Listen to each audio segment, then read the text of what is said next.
Для начала сельхозугодия огородили, предварительно расчистив территорию от многолетних сорняков.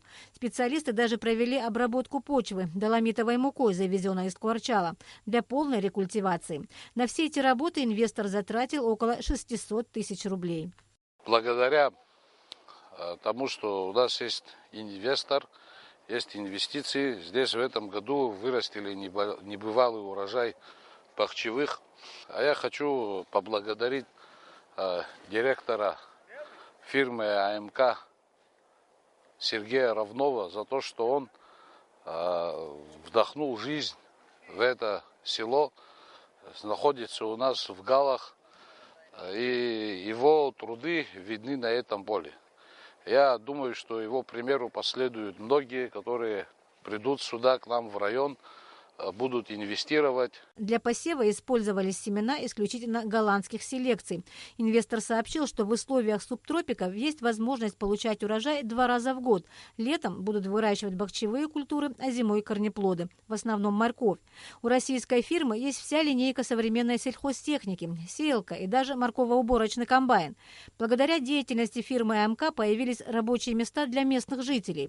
По словам директора фирмы Сергея Равнова, перспективы развития сельского хозяйства в Галском районе весьма неплохие. Мы пришли сюда, в Галский район, с достаточно передовыми наработками в области сельского хозяйства. В субтропическом климате мы хотим снимать 2 урожая в год.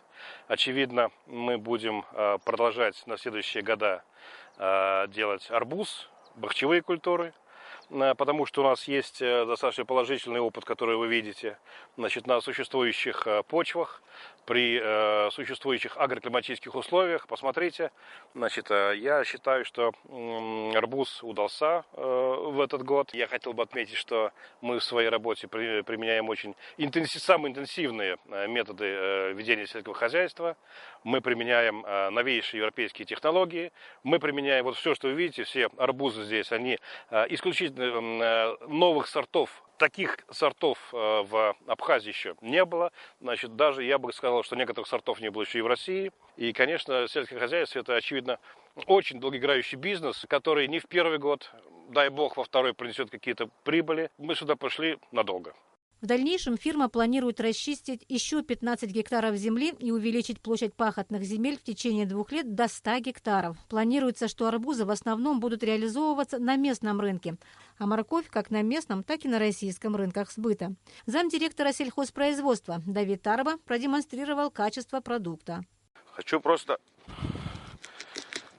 чтобы люди увидели, что это все происходит в Гальском районе.